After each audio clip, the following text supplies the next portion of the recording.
Nous allons avoir le droit à une halte saison dans peu de temps. C'est ce que nous allons voir dans cette vidéo.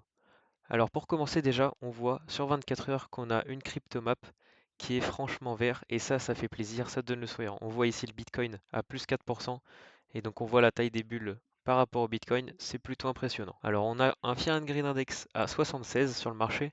Hier il est à 72 et la semaine dernière à 65. Donc on voit bien que là le marché il est en train de prendre de la confiance et ça, c'est positif, mais s'il prend trop de confiance, ça peut être négatif. Alors là, on voit que FED est en train de devenir déflationniste, c'est-à-dire qu'ils vont effectuer un burn de 5 millions de tokens ici, qui représente 7,85 millions de dollars au cours actuel.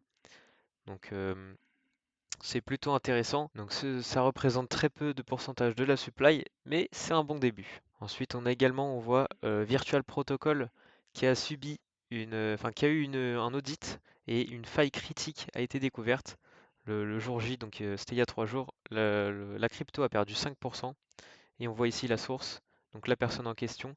Et il y a eu quelques problèmes car il n'a même pas eu de récompense alors qu'il a trouvé la faille sans être récompensé, il n'a même pas été payé. Donc on voit ici en vue 7 jours la courbe du Virtual Protocol. Donc la baisse a été subie donc de là du 3 janvier dans la nuit, pour nous en tout cas, ici. Et depuis, ça stagne, ça reprend pas vraiment de force. Mais bon, le projet est quand même bon. On verra par la suite ce que ça va donner. Il y a également une grosse annonce qui a été faite pour le Canada. Il y a le Premier ministre qui va quitter, enfin qui a posé sa démission aujourd'hui, après 9 ans au pouvoir. Et ça, c'est bon signe pour eux, et surtout pour ceux qui investissent en crypto-monnaie. Il y a également Nvidia aujourd'hui qui a dépassé Apple en termes de market cap, donc de capitalisation, qui a dépassé les 3,7 trillions de dollars. Et ça, c'est juste énorme. Nvidia, c'est vraiment la boîte de la décennie. Bon, alors passons maintenant au vif du sujet. Donc notre altcoin saison, où en est-elle? Là on voit on est en train de faire une belle petite montée. Donc bien évidemment, quand on était ici début décembre à 54-55, nous n'étions pas en haute saison comme beaucoup de monde vous le disait. Ils regardaient tout simplement en vue daily. Et en vue daily, bien évidemment qu'on y était, parce que les altcoins étaient en feu. Mais en vue daily, ça ne veut tout simplement rien dire. Car voyons voir en vue daily, sinon on aurait eu des alt saisons tous les ans, voire même plusieurs fois par an. Donc repassons ici en vue annuelle, et là on voit bien que pendant le bull run de 2021-2022, on a eu une forte alt saison. Bon, bien évidemment ça a un petit peu corrigé, et puis c'est reparti. Mais ça c'est beaucoup plus logique. Donc pour le moment, nous ne sommes pas en altcoin saison, mais nous sommes pas loin de nous en diriger. Mais alors qui seront les grands gagnants de cette altcoin saison? Nous allons voir ça ici, donc dans les différentes catégories en vue 7 jours, lesquels ont le plus performé. Et là, on voit énormément d'IA. Donc que ce soit les agents, les IA tout court, les IA même. Donc et franchement, l'IA pour moi, c'est une des narratives qui va revenir le plus pendant ce bull run. Et ça va être quelque chose d'exceptionnel qu'ils vont nous proposer. On a également ici une Bitcoin dominance qui est en train de s'affaiblir, hein. Donc là, on a un petit triangle ascendant en train d'être cassé par le bas.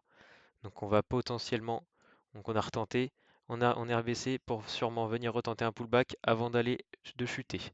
Et donc d'avoir notre Alcon saison d'ici le mois de mars à mon avis, on sera dedans. Mais je ne m'avance pas trop car le marché fait vraiment ce qu'il veut. Et puis on voit bien ici en vue mensuelle que la Bitcoin dominance à chaque fois est venue chercher cette fameuse trendline en haut avant de rechuter, de la rechercher pour vraiment chuter et partir en altcoin saison. Et ça à chaque fois, on voit bien, on est monté, on a rechuté, on est revenu chercher la trendline et parti pour l'altcoin saison. Et donc là c'est ce que nous sommes en train de faire.